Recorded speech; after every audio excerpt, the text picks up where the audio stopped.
नमस्कार, आप देख रहे हैं जनक पर, आपके साथ मैं आंचल श्रीवास्तव। लखनऊ का अम्बेडकर मैदान आज फिर से नीले झंडों, नारों और बहुजन एकता जयघोष से गूंज उठा। बसपा सुप्रीमो मायावती ने कांशीराम परिनिर्वाण दिवस के मौके पर 9 साल बाद लखनऊ में अपनी ताकत का प्रदर्शन किया।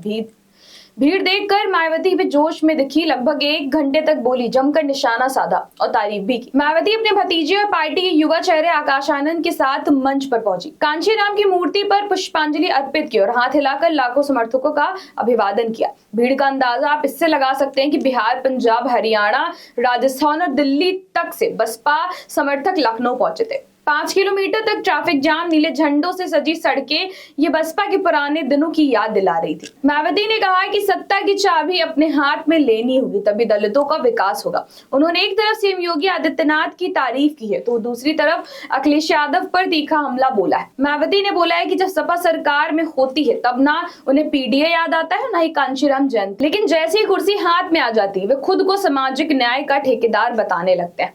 उन्होंने कहा है कि जनता अब ऐसे दोहरे और स्वार्थी नेताओं को अच्छी तरह पहचान चुकी है। बसपा प्रमुख ने मंच से अखिलेश यादव से सवाल भी पूछे हैं कि अगर कांशीराम के प्रति सच्चा सम्मान था तो हमारी सरकार के समय बनाए गए कांशीराम नगर जिले का नाम क्यों बदला गया। उन्होंने सपा सरकार पर आरोप लगाया कि सत्ता में आते ही कांशीराम और दलित प्रतीकों को मिटाने की कोशिश की गई। यही नहीं, मायावती ने अपने भाषण में बीजेपी सरकार को लेकर भी हैरानी वाला बयान दिया है। उन्होंने कहा है कि जब मैंने मुख्यमंत्री योगी आदित्यनाथ को पत्र लिखा कि स्मारक और पार्कों की हालत जर्जर हो चुकी है तो उन्होंने वादा किया कि टिकट से आने वाले पैसा रखरखाव में ही लगाया जाएगा। इसीलिए हम उनकी सरकार के इस कदम की सराहना करते हैं।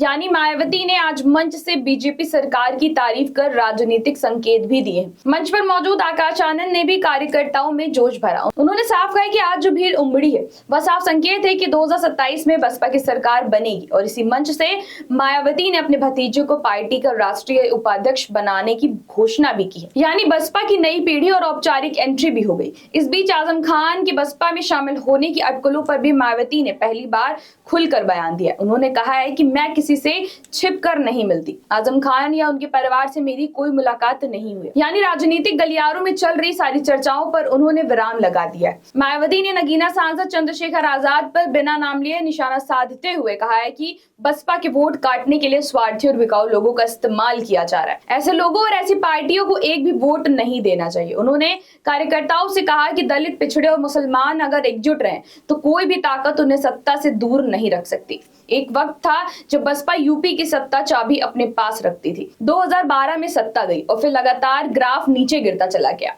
2022 के चुनाव में बसपा सिर्फ 1 वोट पर सिमट गई और 2024 लोकसभा चुनाव में खाता तक नहीं खुला। लेकिन आज की रैली ने साफ कर दिया है कि मायावती आज भी मैदान में है और 2027 की तैयारी अब पूरी ताकत से शुरू हो चुकी है। कांशीराम परिनिर्वाण दिवस के मौके पर मायावती ने एक हाथ कई संदेश दिए, सपा को चेतावनी, बीजेपी को संकेत और बसपा कार्यकर्ताओं को ऊर्जा। अब सवाल ये है कि क्या ये रैली बसपा के लिए राजनीतिक संजीवनी साबित होगी या फिर ये भीड़ सिर्फ मायावती के पुराने दौर की यादें ताजा करने तक ही सीमित रह जाएगी। लखनऊ में नीला सागर उमड़ा और मायावती फिर से उसी नीले जोश में नजर आई। तो ऐसी देश और दुनिया की बड़ी खबरों पर नजर रखने के लिए आप जुड़े रहिए जनक के साथ। नमस्कार।